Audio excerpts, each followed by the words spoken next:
Hola, queridos alumnos del cuarto año de secundaria, sean bienvenidos el día de hoy a esta clase de su curso de literatura. Campeones, el día de hoy vamos a trabajar un tema nuevo, un tema muy importante y en este caso pues corresponde al tema 18 como es el romanticismo segunda parte. Campeones, en este caso pues vamos a ver.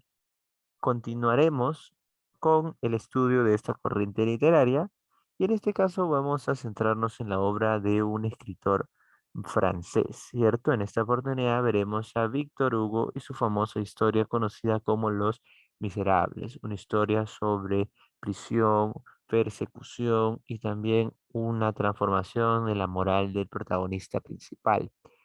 En este caso, podríamos afirmar que Los Miserables también es el nexo, una bisagra a lo que será posteriormente el realismo, que es lo que continúa, ¿cierto?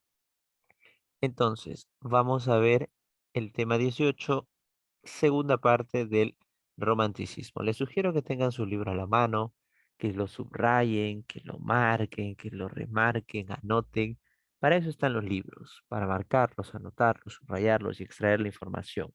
Para eso están realmente. Así que espero que hagan ello, ¿sí? Veamos con mucha atención aquí de qué trata este tema.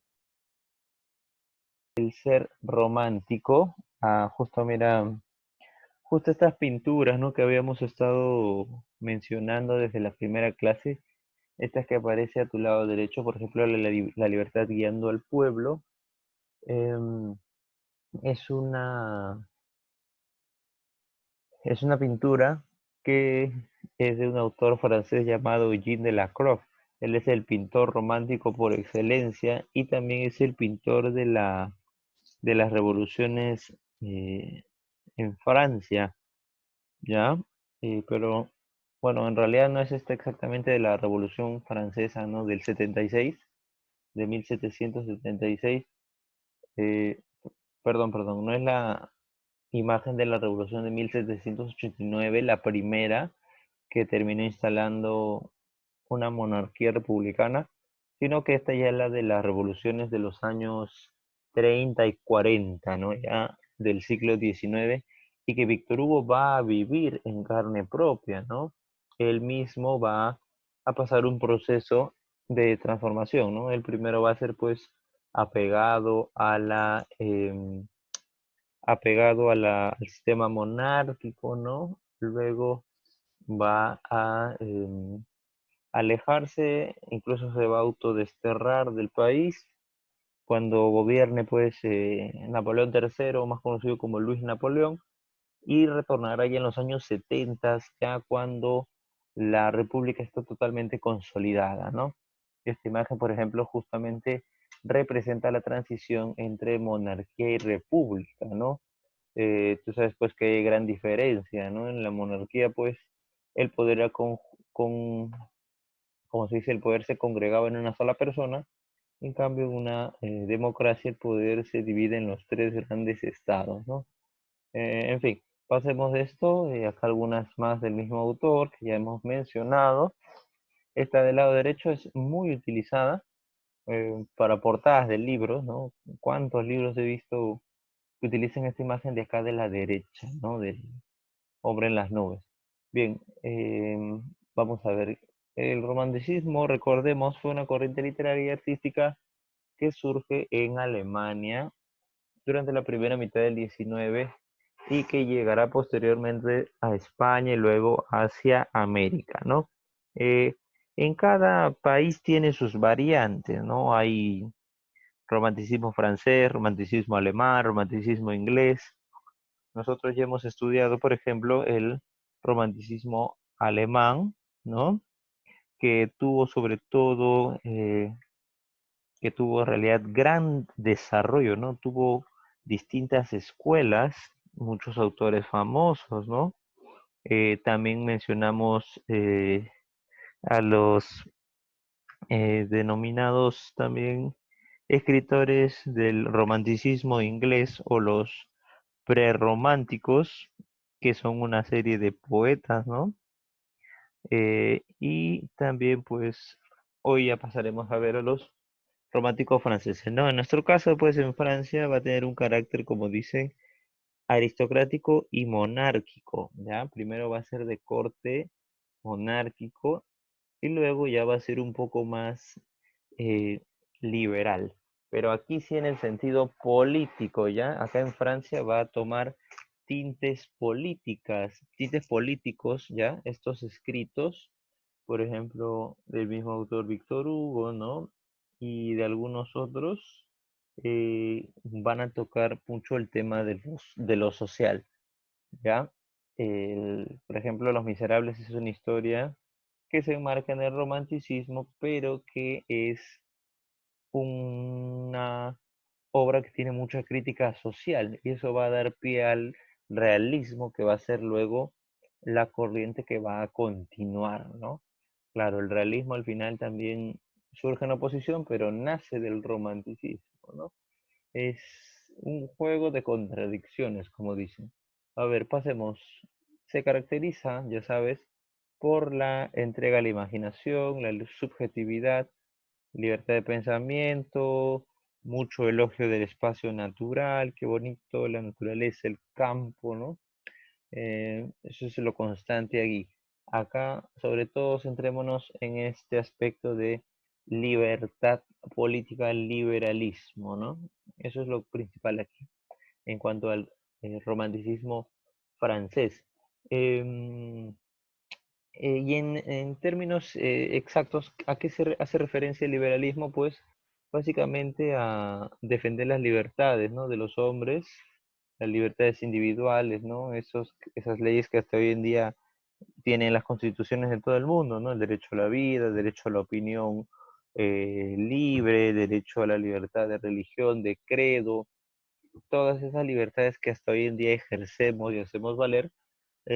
Dicho sea de paso, la mayoría de ellas surgen allí mismo en Francia con estos grandes intelectuales de la Ilustración, ¿no? Bien, y claro, el liberalismo también es sinónimo de eh, limitar la intervención del Estado y de los poderes en la vida social, económica y cultural, ¿no? Y esto es algo que hasta hoy en día se maneja. El capitalismo se basa en este esquema de lo liberal, ¿no? El Estado no puede intervenir en la economía, no puede intervenir en la cultura, no puede intervenir en tu vida social, ¿no? Eh, y esto en parte tiene su beneficio, pero también tiene eh, sus defectos, también habría que evaluar. Bien, ahora vamos a entrar de lleno en el romanticismo francés, pero antes recordemos las características en general de todos los románticos, ¿no? Predomina el sentimiento antes que la razón, se oponen al neoclasicismo, exaltan la figura individual del artista, proclaman la libertad de creación y libertad en todos los sentidos, como ya te acabo de mencionar, y surge en Alemania con el grupo de Goethe, ¿no? Con el Sturm und Drang, aunque también contemporáneamente surge en Inglaterra, ¿no? Tanto en Inglaterra como en Alemania. Bueno, en Inglaterra en realidad son previos inclusive, ¿no? Pero en Alemania ya surge como tal, como grupo, ¿no? Ya se dice 1800 año exacto. Ahora bien, vamos a ver algunas cuestiones sobre el contexto en Francia. Estamos en el proceso revolucionario, ¿no? Conflicto entre el pensamiento revolucionario, que son los que buscan la democracia, la libertad, que se acabe el poder del rey, que se le quite poder a esta nobleza, ¿no? Y que se distribuya el poder, como dicen, que emane del pueblo. Esos son los revolucionarios. Y están los reaccionarios, que son los que buscan que el sistema se mantenga como tal, o sea, que continúe la monarquía, ¿ya? Recuerda que la monarquía se restablece en 1815, ¿ya? En el 89 se da una revolución, pero en este proceso se pasan por una serie em, de etapas, de formas de gobierno, están experimentando hasta que continúa la monarquía, ¿no? Pero es una monarquía ya con más participación de la gente, pero sigue siendo una monarquía al fin y al cabo, hay un rey, ¿ya? esto va a terminar ya luego de que termine pues Napoleón Bonaparte y el gobierno de su hermano y Napoleón III finalmente va a ser el último ya. Recién en los años 70 se va a eliminar el rey, ¿no? En Francia ya no hay reyes. Tiene etapas. La época prerromántica, acá hay que recordar autores nada más, ¿ya? Algunos de los que te mencionaré también allí más adelante, ¿no? Por ejemplo, en la época prerromántica destacan las novelas de Madame de Staël, ¿no? Eh, que es precursora en esta época ya, las novelas de Madame de Staël, ¿sí? Destaca allí su obra Corinne o Italia, ¿no? Antes era como poner el nombre de mujer a las novelas, Corinne o Italia de Madame de Staël, o también su obra llamada De la literatura o de la Alemania. Su verdadero nombre de ella fue Germaine Necker y ella contribuyó a difundir lo que es las corrientes románticas. Incluso se dice que ella inventó este término romantique para definir a la civilización cristiana nacida de la combinación del mundo antiguo y del mundo germánico, ¿no? Romantique, ese término, ¿no? Lo romántico. Aunque esta es una idea, ¿no? Este sería el término francés porque también mencionan por otra parte que proviene del romance, ¿no? Bien, ahora los reaccionarios, como dice acá, es decir, los escritores que defendían eh, la monarquía. Está Lamartine, ¿ya? Famoso. Alphonse de Lamartine, un escritor también romántico y pues otro escritor que fue reaccionario en su inicio es Víctor Hugo, ¿ya? Que eh, primero mencionemos algo sobre Lamartine, ¿no? Sobre Lamartine, él tiene algunas obras muy famosas, como son, por ejemplo, las Meditaciones poéticas, ¿no? Y por otro lado, Víctor Hugo, que tiene obras, muchas obras. Una de ellas fue su drama de juventud, el llamado Hernani, ¿no? Es un drama en verso que constituye la declaración de guerra del nuevo romanticismo, ¿no? Acá se declara en contra de los neoclásicos, ¿ya? Con esta obra se dice pues que se inicia oficialmente el romanticismo en Francia y se basa pues en un joven caballero español, ¿no? Del siglo XVI, ¿sí? Un joven llamado Hernani, quien está enamorado pues de Doña Sol, a quien van a casar con un duque, ¿no? Eh, pero que en realidad ama a Hernani.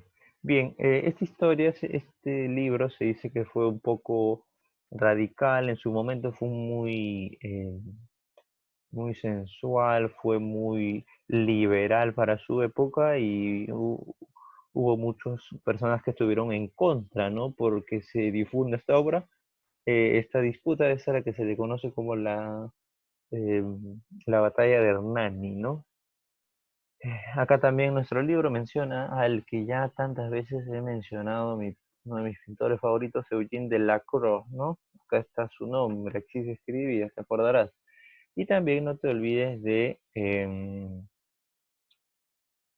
eh, de los demás, ¿no? Como son pues Alejandro Dumas, Teófilo Gautier, Alfred de Vigny, Alfred Musset, Charles Nodier, ¿ya? Fue un gran movimiento, ¿no? No solamente escritores, sino también pintores, ¿no? Y hubo tanto dramaturgos como poetas. Aquí también recuerda que en Víctor Hugo vamos a recordarnos que Hernani y Cromwell, estos dos dramas, tienen prólogos y en los prólogos a Víctor Hugo siempre le gustaba colocar ideas sobre la literatura, ya ideas sobre cómo debía hacerse la literatura, cómo debía ser. En el Hernani mismo justamente se declara pues en contra de los neoclásicos, ¿sí? Eh, correcto. Bien, pasemos.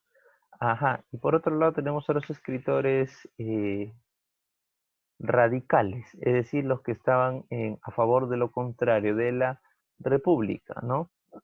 Los revolucionarios. Jean de Beranger, ¿no? Por ejemplo, que encarcelado, ¿no? Varias veces, igual que George Sand, una de las primeras feministas, ¿no? Novelista, y el historiador Jules Michelet, ¿no? Que saltaba la revolución. Y tenemos otros, ajá, claro, estos ya no son novelistas, sino son los estudiosos de la ciencia social, los llamados precursores del socialismo, ¿no? Los del llamado socialismo utópico, seguro ya habrás escuchado de esto en tu clase de Historia Universal, como son Pierre Proudhon o Saint-Simon, por ejemplo, ¿no? También acá menciona Charles Fourier y Louis Blanc. Bien, ¿qué más representantes tenemos? Chateaubriand. René Chateaubriand fue el escritor de la época, ¿ya? El más famoso en el momento en que pues Víctor Hugo era un joven. Acá hay una peculiaridad, una anécdota que ahora vamos a mencionar. Chateaubriand, ¿no? François René de Chateaubriand fue un escritor que tuvo mucha influencia. Su obra llamada Genio del Cristianismo alcanzó fama literaria universal y le escribió para destruir el prejuicio antirreligioso y despertar por medio de descripciones pintorescas la religiosidad dormida en los corazones de las personas, ¿no? Es como decir un hombre que buscaba, ¿no? Revitalizar este sentimiento, ¿no? De la fe. Em, Bien, tenemos también a Lamartine, ¿no? Con sus meditaciones poéticas, algunos poemas muy famosos tiene allí. También está Alejandro Dumas, padre, ¿no? Quien es autor de esta historia tan famosa, El Conde de Montecristo, o también Los Tres Mosqueteros. Tenemos Nuestra Señora de París de Víctor Hugo y muchas otras historias más, como es el Hernani, Cromwell y la que vamos a ver hoy, como es Los Miserables, ¿no? Acá una imagen de Víctor Hugo. Recuerda que él fue un brillante novelista, dramaturgo y poeta, ¿ya? Él nace en una ciudad llamada Besançon, en Francia, ¿ya? Él, desde su juventud, ¿no? Su adolescencia, él ya quería ser un escritor, decía que quería ser como Chateaubriand o, dice, quiero ser Chateaubriand o nada, decía a sus 13, 14 años y bueno, en realidad algunos años más tarde nada más fue que terminará siendo elogiado por el mismo autor, ¿no? Claro, luego funda su propia revista, dirige un grupo, ¿no? Que va a ser parte pues, del triunfo del romanticismo en Francia. Eh, Participó activamente en la vida política, como ya te mencioné, fue uno de los reaccionarios o uno de los conservadores, pero luego con el paso del tiempo se va a asimilar ya pues a la idea de la república, ¿no? Eh, Sobre su obra, él es el líder del romanticismo francés. Él también es el iniciador del teatro romántico francés. Él justamente va a ser innovador en este caso. En Francia va a iniciar el teatro romántico porque él planteaba algunas ideas en el prólogo del Cromwell, ¿no? Decía que ya tenemos que dejar pues de seguir los preceptos neoclásicos, los rechazaba, ¿no? Em, muchas personas pues van a tomar el Cromwell como la nueva poética del momento, ¿no? Este prólogo va a ser la poética del momento, va a ser como se dicen las leyes del momento, ¿ya? Ahí pues menciona diversas cosas, ¿no? Por ejemplo, menciona que ya se debe rechazar las unidades aristotélicas, ¿no? Unidad de tiempo, lugar y acción, solo se debe mantener la unidad de acción, decía, ¿no? Ajá, muy bien. Y finalmente, pues, también va a plantear la idea de crear dramas, es decir, obras que combinen, ¿no? Que combinen los distintos estilos como son tragedia y comedia y que también esta puede incluir pues el drama, dice, es la puesta en acción al lado de lo sublime de un elemento hasta entonces no tenido en cuenta por el arte como lo grotesco, ¿no? Él decía que lo bello y lo grotesco pueden mezclarse, o que incluso lo grotesco mismo puede llegar a ser bello en la literatura. Claro, así tú cuentes historias de situaciones muy tristes, historias muy traumatizantes, incestuosas, funestas, si tú eres un escritor, puedes expresarlo con belleza también, ¿no? Claro. Muy bien, cultivó diversos géneros, ya sabes, narrativa, poesía, teatro, y fue muy popular en su momento. Ahora,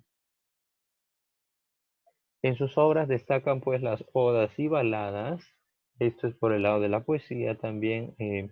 Otro texto poético muy famoso son pues las contemplaciones, ¿ya? En la narrativa tenemos Nuestra Señora de París, que es más conocida como El Jorobado de Notre Dame, Los Miserables, Napoleón el Pequeño, Los Trabajadores del Mar. En el teatro, el Hernani, el Cromwell y algunas otras más. Ahora, ¿de qué trata esta historia? Los Miserables, tan famosa. Mira, que hemos puesto la portada de la película, ¿no? Con Russell Crowe. Esta es una versión reciente. La verdad no la he visto completa, para qué te voy a mentir, pero pues es un musical, ¿no? Si te gusta la música, las canciones, el teatro, tal vez la podrías disfrutar. Es un poco larga, pero ahí está, ¿no? Es que en realidad este es un libro muy grande, este es un libro publicado en 10 tomos. Deben ser pues unas 700 a 800 páginas si lo logras conseguir en un solo libro. Es una historia muy larga. ¿De qué trata? Bueno, con los personajes te voy a poder explicar mejor, ¿no? La historia se centra en Jean Valjean, ¿no? Jean Valjean es un ex convicto que logra pues huir de la prisión. Él ha estado encarcelado durante 19 años por robarse un pan para alimentar a su familia, ¿ya?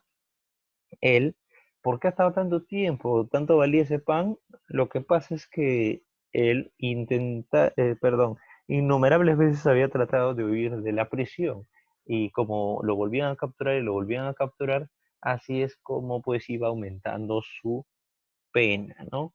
Pero ¿qué ocurre con él? En un momento, pues ya casi 20 años, sale nuevamente, escapa, huye a un pueblo alejado, ¿no? En donde pues está buscando un hospedaje, ¿no? A ver quién le puede dar asilo, ¿no? Pero los hosteleros, digamos, los señores de los hospedajes, nadie lo quiere recibir porque él es un ex convicto, es un expresidiario, no sufre mucha discriminación, nadie lo quiere recibir hasta que un hombre llamado el Monseñor Benvenu Mirial, o mejor conocido como Monseñor Mirial nada más, él pues sí lo admite, ¿no? Sí lo acepta en su hogar. Claro, Jean Valjean no le comentó nada de que había estado pues en prisión y este hombre de buen corazón lo admite en su vivienda, ¿no? Lo hospeda, le da alimento, ¿no? Em, Se dice que Miriel es quien va a llevar a Jean Valjean por el camino de la virtud, ¿ya? El buen sacerdote le brinda su hospitalidad, pero unos días más tarde, em, Jean Valjean, pues, abusa de su hospitalidad y roba 6 cubiertos de plata, ¿no? Está huyendo pues una noche, así muy escondido, muy sospechoso, cuando de pronto es detenido por unos policías que pasaban por allí y que lo identifican y cuando están pues preguntándole al sacerdote, ¿no? Acerca de quién es este hombre y por qué tiene en su haber sus cubiertos, el sacerdote miente y le dice a los policías que era un regalo que él le había dado, ¿no? Para su viaje que iba a realizar. Y además le dice que se estaba olvidando también unos candelabros. Es decir, el Monseñor Mirial miente para que Jean Valjean no vuelva a ser detenido. Pero esta vez le dice, mira, yo te he ayudado, pero esto es la última vez que alguien que te encuentres con alguien como yo. Si hubiera sido otra persona, te pudiste haber vuelto a la cárcel. Mejor cambia tu vida, le dice, ¿no?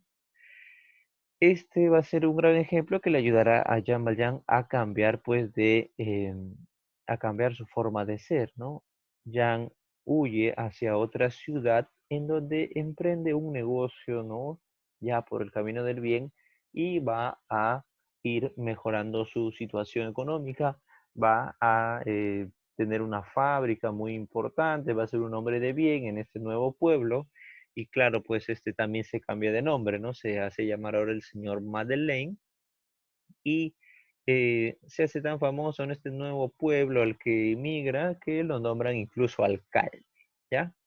En paralelo se desarrolla la historia de una muchacha llamada Fantine. ¿Qué ocurre con ella?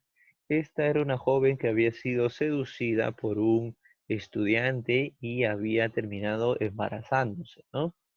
Fantín había recibido el desprecio de sus padres y de la sociedad misma, porque en esa época, pues, si tú eras una muchacha y tenías un hijo fuera del matrimonio, era prácticamente como que eras una condenada socialmente, ¿no? Muy mal vista y entonces, como decían, deshonrada, ¿no? Entonces, ella buscaba los medios posibles, pues, para trabajar por sí sola, ¿no? Trabajar, hacerse una vida, pero era rechazada por estos prejuicios sociales, ¿no? En estas circunstancias se encontraba Fantine cuando nace su niña, ¿no? Va creciendo y ella, pues, eh, deja a su hija llamada Cosette con una familia llamada los Thénardier.